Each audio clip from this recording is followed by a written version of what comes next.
Salut les amateurs de montres, c'est Corentin, j'espère que vous allez tous très bien. Aujourd'hui, on se retrouve pour une nouvelle vidéo de présentation et je suis particulièrement content parce qu'on va parler d'une marque française que j'aime beaucoup avec une montre équipée d'un calibre manufacture. Il s'agit de la Yema Skin Diver Slim Bronze CMM20, une nouvelle montre de plongée dotée d'un boîtier affiné en bronze et du calibre à micro-rotor développé par la marque Amorto. Alors, pourquoi est-ce que je vous présente cette montre aujourd'hui? Eh bien d'abord parce que c'est une nouveauté que Yema m'a proposé de vous présenter il y a quelques semaines. Ensuite, parce que, comme je l'ai déjà dit, j'aime beaucoup Yema et j'aime beaucoup les ambitions de la marque, notamment le fait d'avoir développé ses propres calibres manufacture. Sur ce point, j'étais donc particulièrement heureux de pouvoir enfin tester pendant plusieurs semaines le calibre manufacture à micro-rotor de la marque. Et puis tout simplement parce que je trouve que c'est une très jolie montre dans un matériau toujours un peu spécial, intéressant à observer et à porter. Pour terminer cette partie, avant d'aborder l'histoire de la montre, je dois vous préciser qu'il s'agit d'un prototype qui sera donc retourné à Yema après la vidéo. Concernant l'histoire de la marque, je vais faire assez vite parce que j'ai déjà présenté de très nombreuses Yema sur la chaîne. Donc je vais surtout vous parler de l'évolution des calibres Yema. Depuis quelques années, Yema investit énormément dans le développement de ses propres calibres. On a vu d'abord arriver le MBP 1000 puis le Yema 2000 qui ont posé les bases avant l'arrivée des calibres manufacture Morto. Les calibres manufacture Morto de Yema sont des mouvements haut de gamme conçus à Morto avec des composants franco-suisses. Il y a pour l'instant 3 calibres CMM. Il y a d'abord le CMM10, un 3 aiguilles à haute fréquence, 70 heures de réserve de marche, avec une excellente précision et une bonne résistance au magnétisme. Ensuite, on a le CMM30, un tourbillon manufacture doté d'une grande réserve de marche et d'une très haute précision. Et enfin, le CMM20, un calibre automatique à micro-rotor qui cumule résistance au magnétisme, grande réserve de marche, très bonne précision, tout en étant plus fin que les calibres 3 aiguilles traditionnels. Je vous les ai résumés très rapidement, mais on reviendra en détail sur le CMM20 lorsque je vous parlerai du mouvement de cette montre. On peut maintenant passer au packaging. Le packaging est un peu plus volumineux que ce que j'ai l'habitude de voir sur les autres Yema.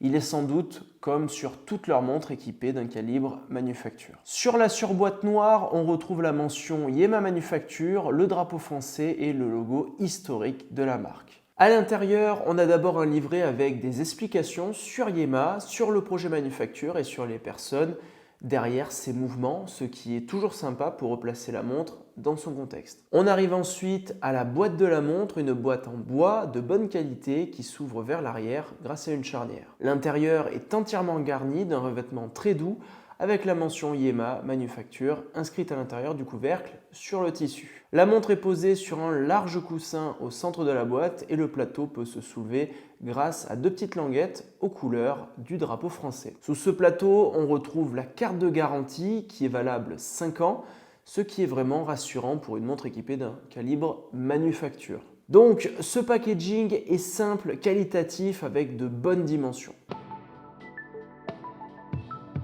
On passe maintenant à la montre en commençant par le boîtier et ses caractéristiques techniques. Le boîtier est en bronze, un matériau qui va se patiner avec le temps en fonction de votre environnement, de votre peau et de votre transpiration, ce qui donne finalement à chaque montre un aspect unique. Cette oxydation forme une couche protectrice en surface qui ne fragilise pas le matériau et qu'il est possible de retirer pour retrouver un aspect proche de l'origine. Je vous invite d'ailleurs à regarder la vidéo de Billy BN sur le bronze en horlogerie. Je vous mettrai le lien en description, c'est très intéressant et très complet. En termes de dimension, on est sur 39 mm de diamètre, 47 mm de corne à corne et 12 mm d'épaisseur au total, sachant que le verre rajoute 2 mm aux 10 mm de l'épaisseur du boîtier. Donc on a des dimensions très polyvalentes qui iront sur l'immense majorité des poignets. L'entrecorne est de 20 mm, c'est une taille standard et c'est également bien proportionné par rapport à la montre. Le poids est de 87 grammes, ce qui reste assez léger, notamment parce que l'on est ici sur un bracelet en caoutchouc. L'étanchéité est de 300 mètres, ce qui est excellent au vu de la finesse du boîtier. Et donc ça permet de faire absolument tout ce que l'on veut avec cette montre dans l'eau. Enfin, le verre est double dôme en saphir et il fait 2,2 mm d'épaisseur et il possède également un traitement anti-reflet. Passons maintenant aux différents éléments qui composent ce boîtier. En ce qui concerne la carrure, on retrouve dans les grandes lignes l'esprit de la Superman, mais dans une version retravaillée. Ça se voit notamment au niveau des cornes. De face, elles sont plus étroites, plus élégantes, avec des formes plus arrondies. De côté, on voit qu'elle plonge davantage vers le poignet, ce qui renforce le confort aux portées de la montre. On retrouve aussi cette carrure très fine entre le fond de boîte et la lunette. Les cornes sont percées, ce qui facilite le changement de bracelet au quotidien, un vrai plus pour ceux qui aiment varier les configurations. Au niveau des finitions, on a dû brosser sur le dessus et sur la tranche, séparés par un chanfrein poli.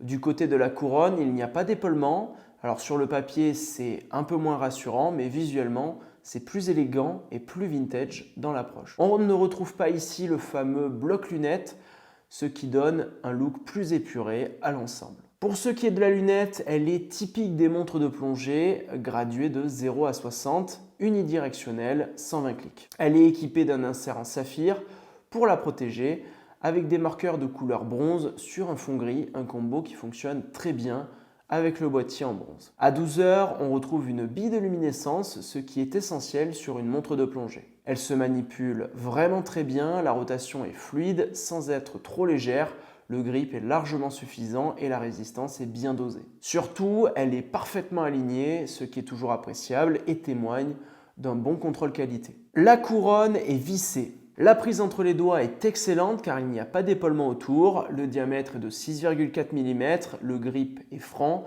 et la couronne est assez épaisse, ce qui la rend très agréable à manipuler. Au niveau des finitions, elle est polie avec le logo historique de la marque en relief sur le dessus. Concernant maintenant le fond de boîte, celui-ci est ouvert et protégé par un verre saphir.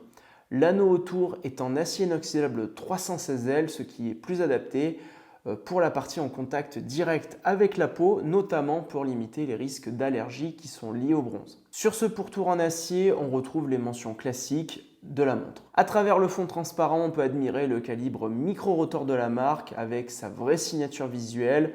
On a notamment les ponts et platines sablés, le micro-rotor à 12 heures et l'ensemble balancier spirale visible en bas à droite. La finition sablée peut paraître simple, mais en réalité, elle pardonne aucune imperfection et ici, le résultat est vraiment très propre. Je le trouve très beau à regarder. On lit d'ailleurs sur le mouvement les inscriptions Yema Manufacture et Calibre Manufacture Morto 20, ce qui change agréablement des éternels Celita ou ETA que l'on voit partout. L'ouverture du fond de boîte est assez large, ce qui met vraiment en valeur le calibre. Et même si certains puristes pourront tiquer sur l'idée d'un fond ouvert sur une plongeuse, l'étanchéité annoncée de 300 mètres reste parfaitement maîtrisée aujourd'hui, ce qui permet de profiter du spectacle sans crainte. On peut maintenant passer au cadran de cette montre.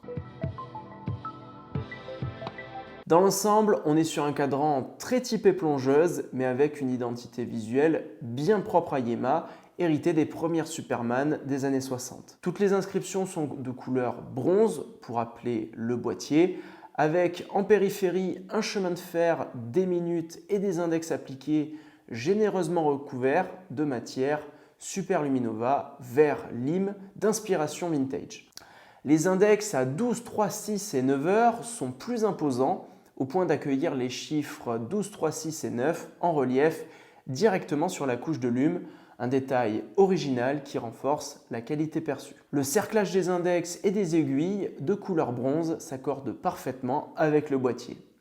Les inscriptions restent discrètes. À 12 heures, on a le Y historique de Yema et la mention Yema Superman. Et à 6 heures, la profondeur 300 mètres et la mention micro-rotor plutôt qu'automatique, un choix intéressant pour mettre en valeur la spécificité du calibre.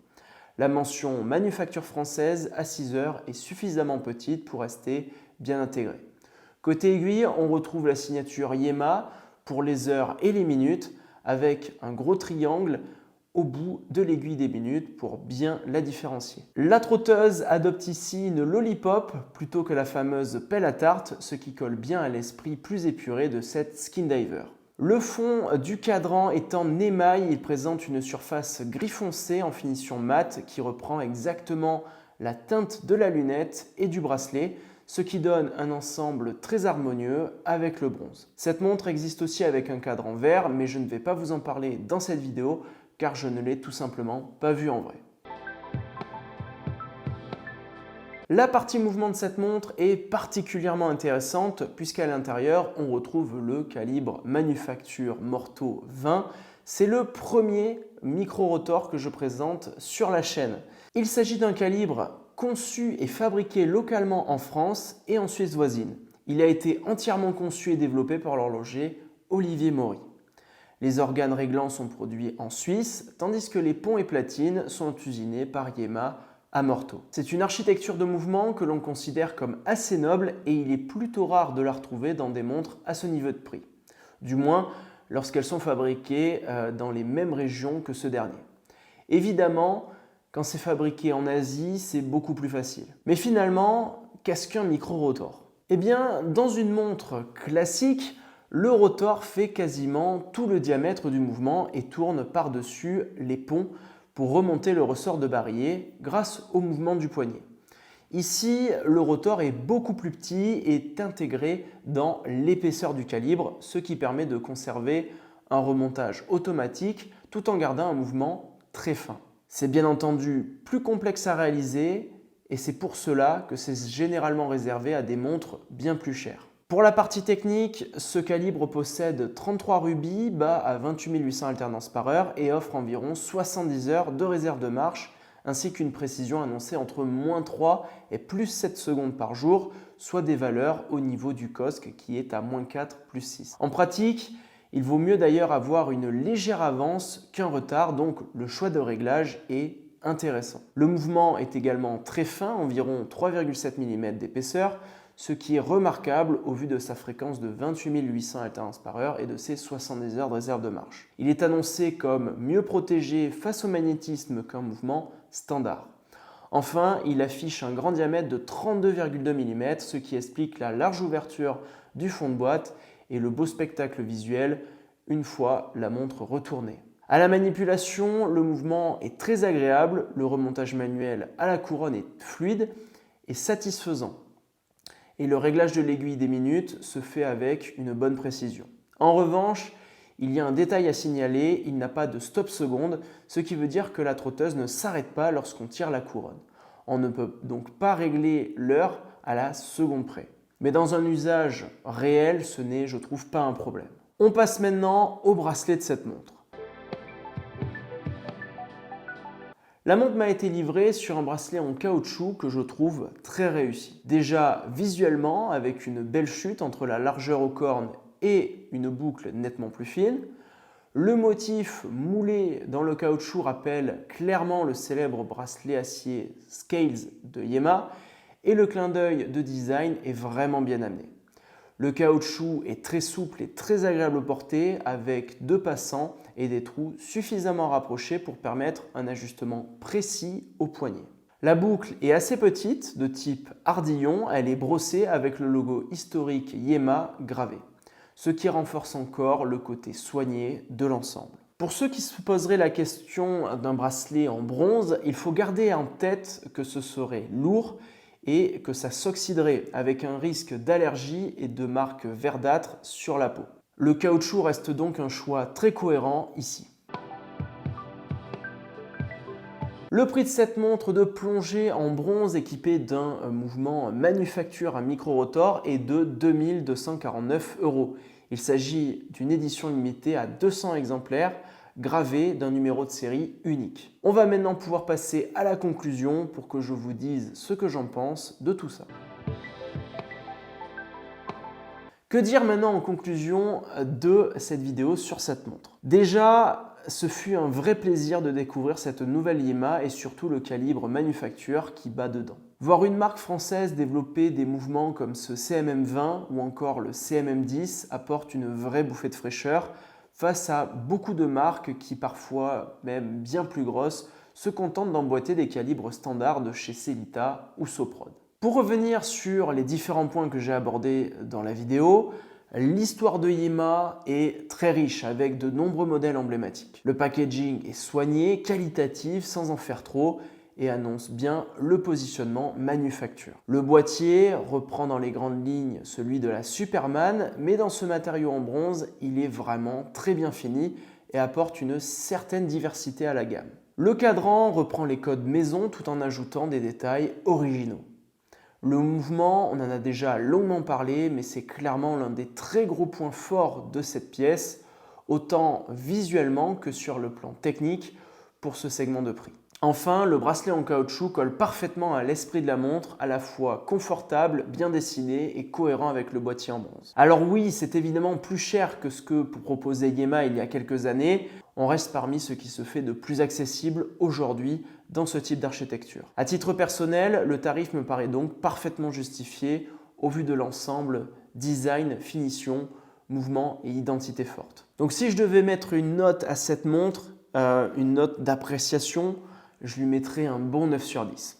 J'espère donc que cette vidéo vous aura plu. Si c'est le cas, n'hésitez pas à me le dire en commentaire. N'oubliez pas de liker la vidéo et de vous abonner pour être au courant des prochaines sorties. Bref, je vous dis à la prochaine. Portez-vous bien, portez bien vos montres. En l'occurrence, moi, et ça va peut-être en surprendre certains, mais je porte une Apple Watch SE3 que j'ai acheté au début de ce mois de janvier, tout simplement parce que depuis maintenant pas mal de semaines, je me suis pas mal mis au sport.